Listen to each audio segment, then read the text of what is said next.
Leadership is indispensable. If you have access to a Bible, we're going to be taking a look at Exodus chapter 3, that passage, and how God prepares Moses for leadership. But leadership is indispensable. It's absolutely necessary for direction, motivation, training, casting vision. Churches, businesses, homes, sports teams, organizations of every kind rarely rise above the effectiveness of those in leadership roles. This is Mother's Day, the success of your children at school, at work, in their future homes when they're grown. Their success spiritually is profoundly impacted by your influence and leadership in their lives today. Aubrey Malphurs and Will Mancini in their book, Building Leaders, make the observation that there are those who have natural leadership abilities, and there's a spiritual gift of leadership, but they go on to say that all of us can, in fact, all of us must develop leadership qualities and skills. And they also tell us, they remind us that there's an essential step in the training of effective leaders. I'm not sure that God uses anyone apart from this step. I wish I had understood this at the beginning of my own ministry. But we're looking at the life of Moses. This training is very much a part of who Moses is. We're going to see that in just a minute. But let me first give us just a quick review of Moses' life up to this point. For the first period of his life, although Moses is Jewish, that term doesn't come into use until much later. But until Moses in these first years, Moses is Jewish. In the first years, very first years, he's with his parents. But he's raised as a son, really these main years of his early life. He's raised as a son of Pharaoh's daughter. He's raised as Egyptian royalty. He's educated by Egypt's best scholars. He would have eaten at the king's table, ridden in the king's chariot. He would have enjoyed all the benefits of that life. In the meantime, the Jewish people are enslaved by the Egyptians. Their lives are characterized by desperation and suppression. It's a very harsh form of slavery. And at the age of 40, Moses, believing that God intends for him to deliver the Jews from Egypt, Moses at this point throws in his lot with the Jewish people. That decision, we know from the New Testament, reflects a very real commitment that he has to God. We don't know how Moses thought this would play out. What we do know is that the cost from the New Testament, the cost, whatever that will be, Moses is willing to take that risk. What Moses is not ready to do is take on really this leadership role, to take the leadership baton. And in fact, he fumbles it away. We saw last week, as Derek was speaking, that Moses tries to assert himself. He tries to intervene as an Egyptian slave master is abusing one of the Jewish slaves. Moses attacks and he kills the slave master. News of that very quickly spreads through the Jewish community, and Moses knows that that's soon going to move. That information will soon be known by the Egyptians. Killing an Egyptian slave master, once discovered, is an irreversible career move. There'll be no protection from the palace, and in fact, just the opposite. Once Pharaoh learns that Moses, in an act of disloyalty, has attacked one of the Egyptian slave masters, Pharaoh tries to kill him. And Moses, in humiliation, is then forced to escape into the desert. In the wilderness, Moses marries. He has 2 sons, but Moses' life is now very different. It's just a stark reversal of all that Moses would have known. It's a riches to rags story, really. For the first 40 years of his life, Moses had been in the spotlight.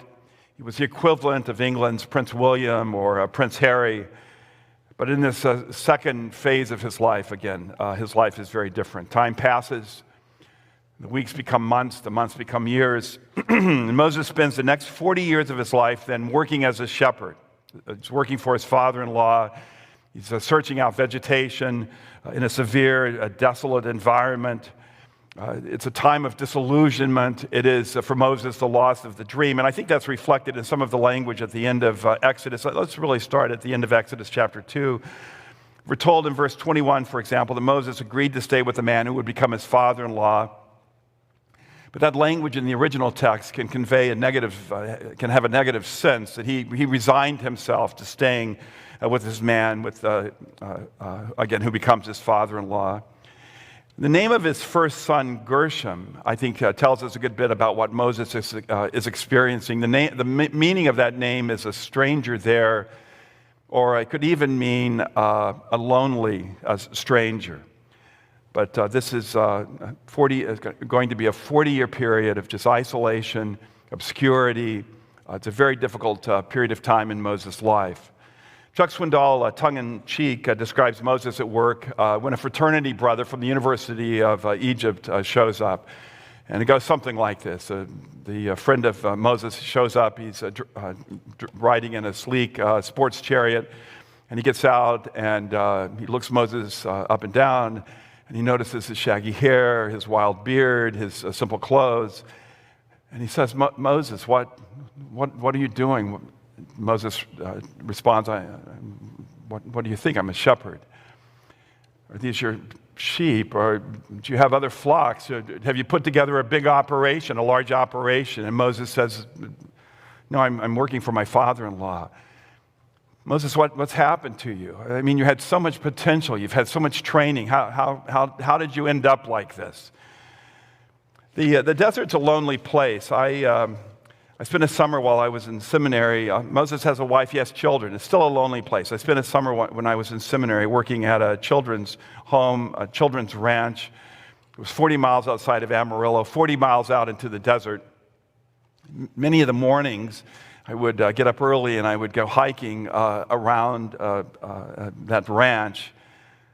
But it's a very lonely place. Occasionally we'd make the drive into Amarillo, 40 miles across the desert. Again, the desert is just a harsh environment. And it's in that environment, that desert, that Moses grows old, and the most productive years of his life, typically from our perspective, are just gone. And then this second chapter closes with this description of the situation in Egypt, where we pick up. But in verse 23, chapter 2, verse 23, we're told during that long period, there's a regime change. The king of Egypt died, who had been in power when Moses had been forced to flee. But for the Jewish people, for the Israelites, the situation continues. They're, again, living with this harsh slavery. They're groaning in their slavery, and they're crying out. And then we have the perspective of heaven. Their cry for help because of their slavery is heard by God. God hears their groaning, and he remembers his covenant with Abraham, Isaac, and Jacob. As Derek shared last week, for God to remember is for God to act, and God is going to act now in chapter 3. And God looks on the Israelites. He's concerned about them. And we pick up now in chapter 3 with Moses. Moses is tending the flock of his father-in-law. He's gone to one of the distant spots in the wilderness. We're told that he comes to Horeb. Horeb is another name for Mount Sinai. It's called here the mountain of God because of what God is going to do at this spot. Moses at this point is either in the Sinai Peninsula of Egypt, or he may actually be in Saudi Arabia, which is a very possible location.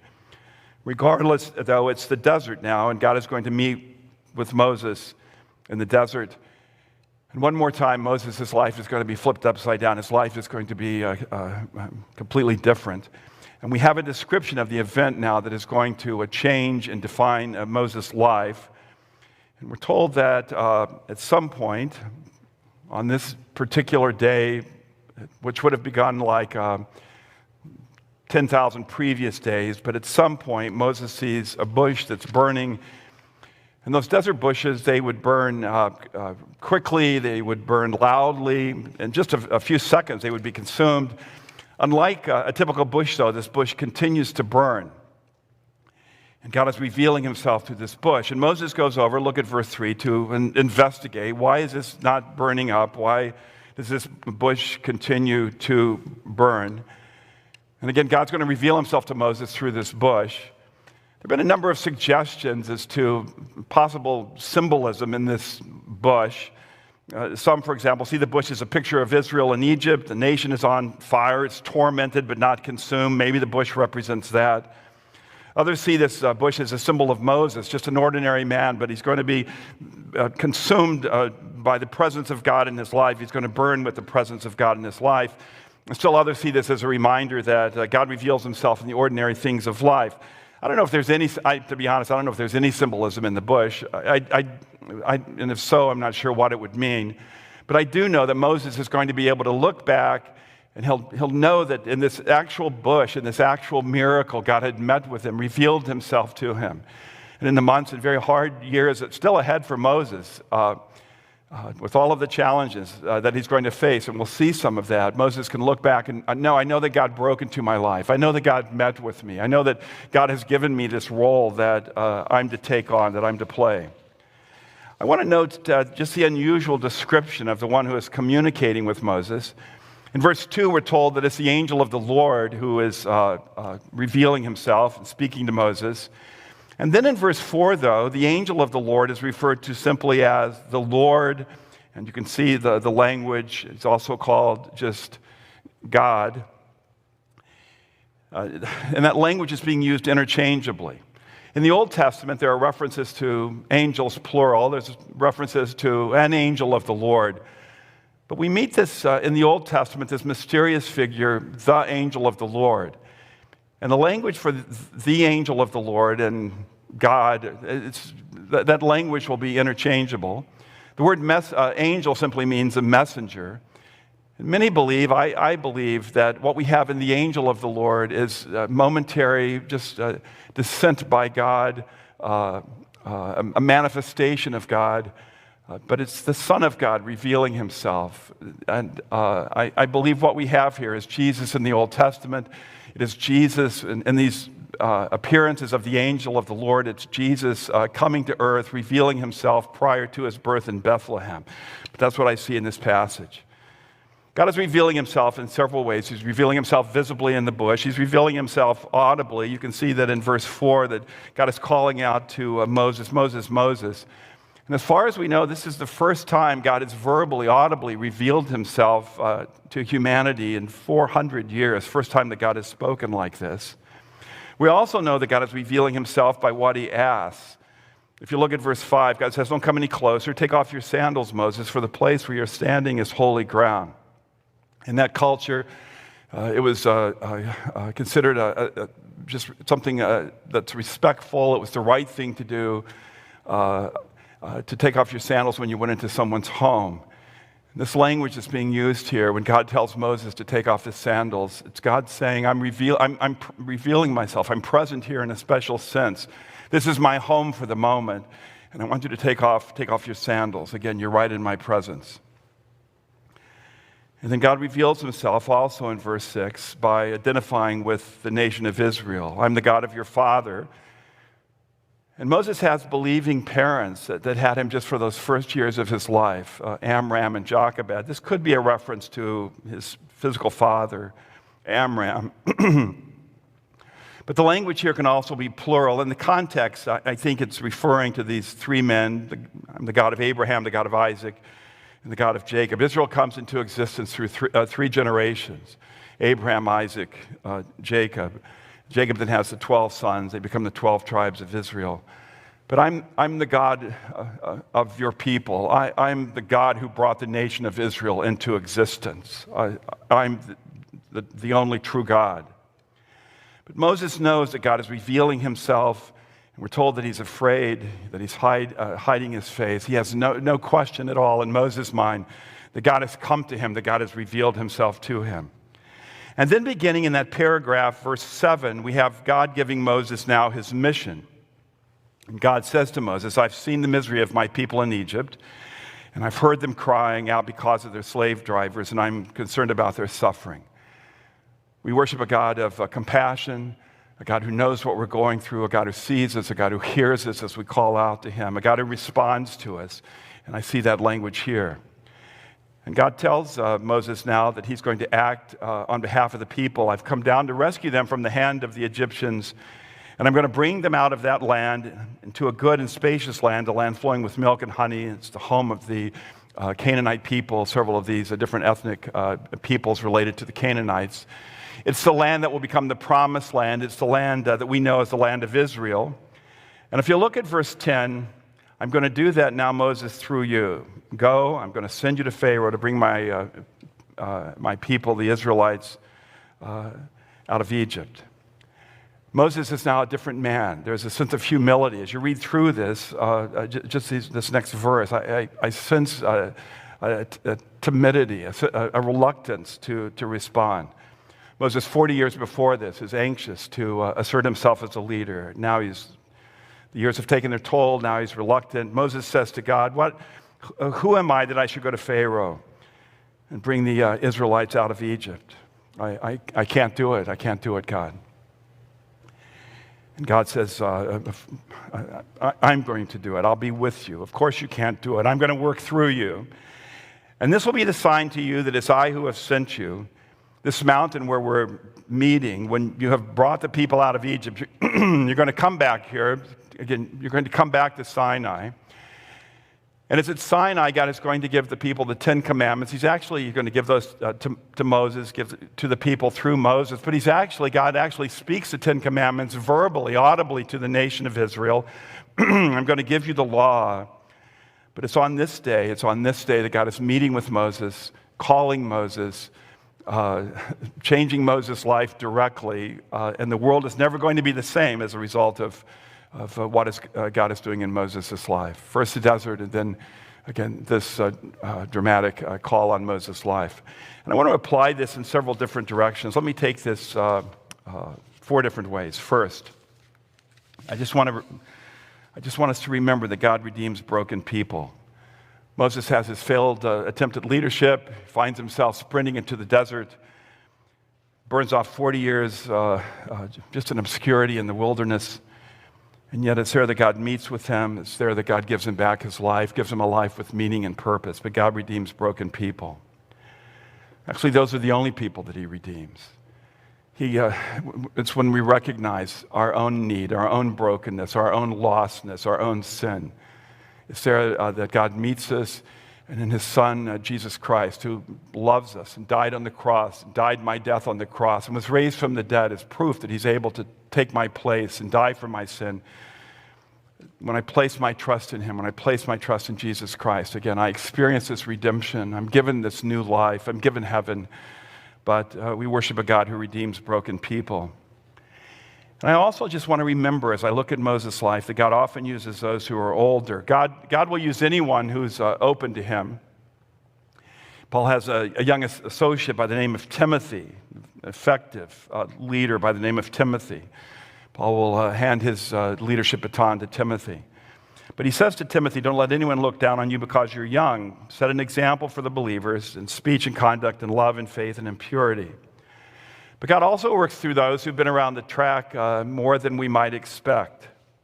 For example, as I was thinking about this, Cam Townsend founded Wycliffe Bible Translators at the age of 40, but at 72, he leaves the organization, goes to Moscow to learn Russian so that he can help with translation in Bible translation in rural Russia. My connection group, as I was thinking about this, clusters around my age. One woman in the group leads a Bible study in her community. One man is finishing up an exceptional term as an elder in our church.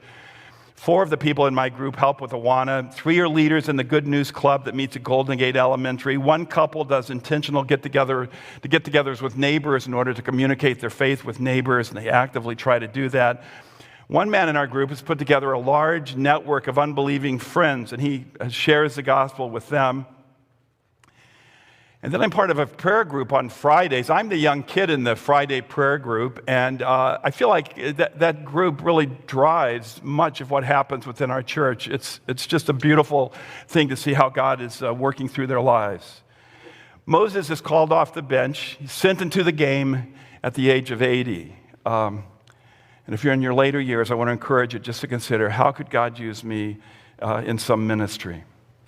My third thing I just want to take out of this passage is that God puts people in the shadows before he pushes them into the spotlight. There's typically some period of obscurity before God uses people really in significant ways. Moses has a very long time on the sidelines, but typically and often we're serving during this, but there's typically a period where we're maturing. God's growing us spiritually. We're maturing. I just see that throughout the Bible. Old Testament Joseph, is falsely imprisoned for an unknown number of years before his meteoric rise to a prime minister of Egypt. David becomes Israel's second and greatest king, but he spends 10 years, a decade in his own desert because the first king has a bounty on his head. Paul, after his conversion, spent something like 8 to 10 years on the shelf in Damascus, in Arabia first, then Damascus, before his world-changing missionary journeys.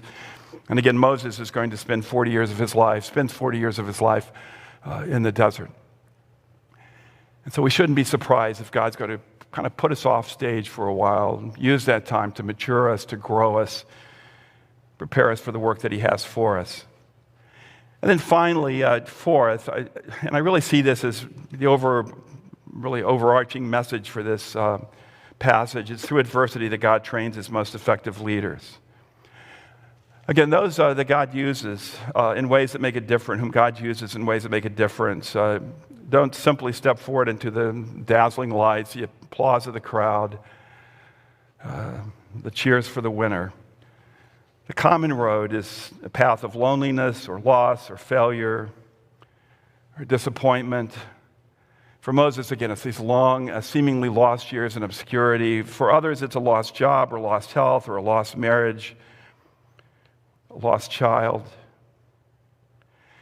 Johnny Erickson Tada understands the desert. She has lived an extreme form of the desert. She's spent a half century in a wheelchair. She was paralyzed as a teenager in a diving accident. She wrote this, so before almost any good thing can be achieved in our lives, we need to be broken.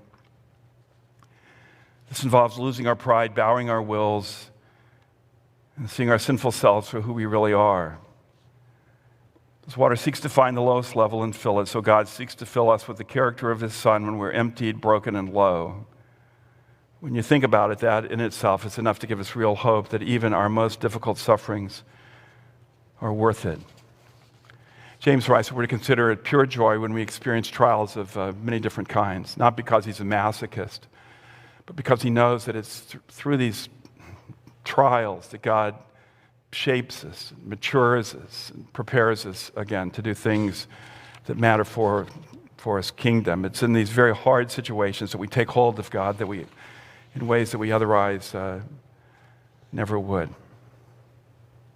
Michelangelo carved his David out of a 19-foot slab of marble. It had a deep fracture down on one side. For 38 years, it had lain unused, this marble piece. Other sculptors had given up on it, refused to use it. Michelangelo takes a broken piece of marble that's been set aside for almost 4 decades, and he creates one of the greatest works of art ever. And God takes a broken Moses, who has been set aside for 40 years, and creates one of the greatest spiritual leaders ever. It's in the desert that God meets us. It's in the desert that God matures us. It's in the desert that God calls us and gives us meaning in our lives. It's in the desert that God prepares some of his best servants. It's in the desert that God trains leaders, effective spiritual leaders. Let me pray. Oh.